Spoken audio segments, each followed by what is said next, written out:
Bon, nous voilà au début de la deuxième vidéo sur ce fameux tricot du logo du Réal.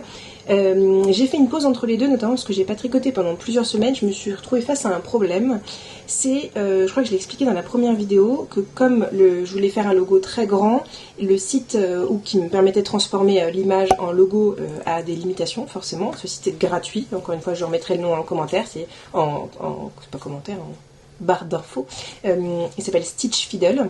Et donc du coup, comme il y avait une taille réduite, j'ai découpé le logo en deux. Globalement, le logo est composé d'un cercle et d'une couronne, et j'ai coupé à peu près au milieu du cercle. Donc ça faisait à peu près peut-être 2/5, 3/5.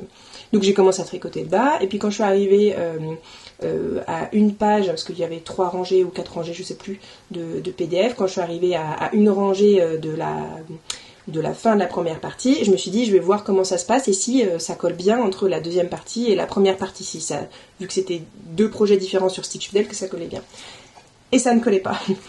C'était pas flagrant, mais en fait le cercle, donc enfin les diminutions comme je passais vraiment la moitié du cercle, je m'attendais à ce que les diminutions du cercle soient les mêmes que les augmentations du dessous, et c'était pas le cas. Et ça m'a bien embêtée. Je me suis dit je découpe, je bricole et tout ça, mais sauf qu'en plus c'était pas la même résolution sur les deux, enfin c'était vraiment trop nul, ça m'a vraiment bloqué, j'ai vraiment pas du tout avancé, et finalement j'ai bricolé un peu, et ce que j'ai fini par faire c'est prendre le logo, parce qu'en fait je pense que mon intuition c'était que comme la couronne a une couleur en plus, notamment du rouge, et est plus détaillée, quand on transformait l'image du haut du logo avec la couronne dans Stitch Fiddle, comme il y avait une couleur de plus, il n'y avait pas la même résolution, et il prenait pas les mêmes limites sur les côtés.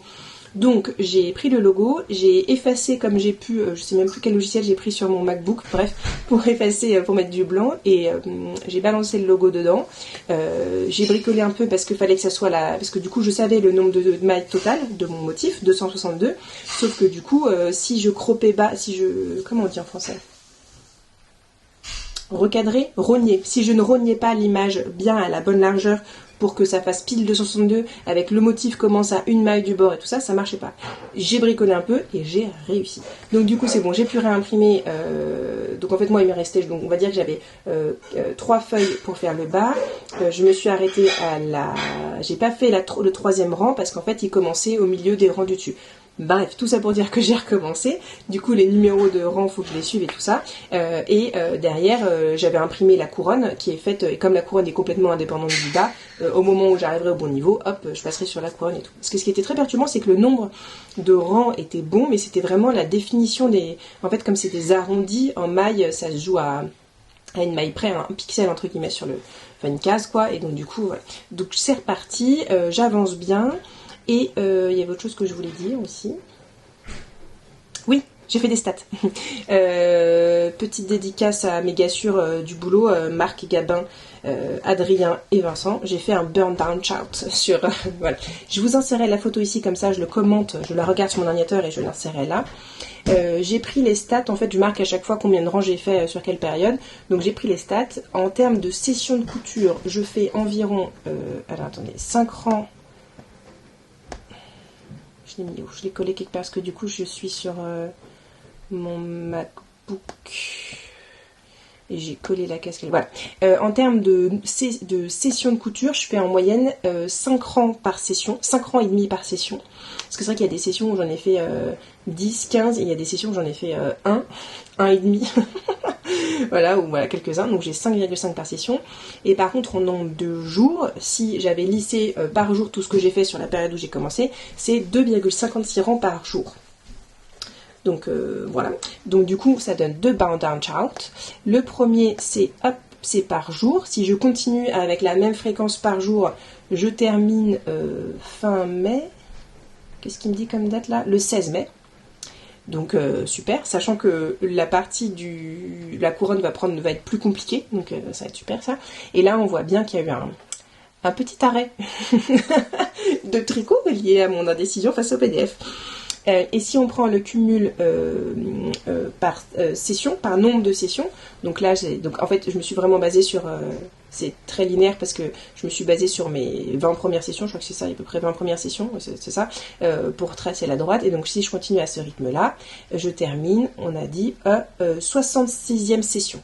Donc voilà, donc je vais continuer à alimenter ça. J'aurais bien voulu faire un beau truc où je mets le réel et le réalisé, mais du coup de toute façon je pense que maintenant que j'ai ça, je vais garder ça et puis je vais augmenter. Donc c'est à dire que les graphiques à partir d'aujourd'hui vont potentiellement bifurquer dans un sens ou dans l'autre, ou leur suivre la courbe, et est-ce qu'on sera bon. Voilà, et ben je vous laisse avec la suite des vidéos où vous allez voir l'avancement au fur et à mesure. Bonne journée, au revoir.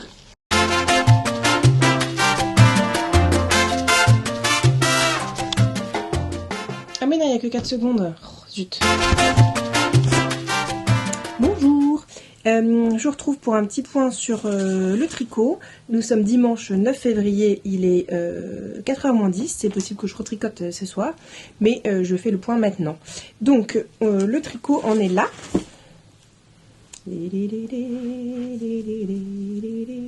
C'est incroyable, je suis fascinée moi-même. Donc voilà, par rapport au logo total...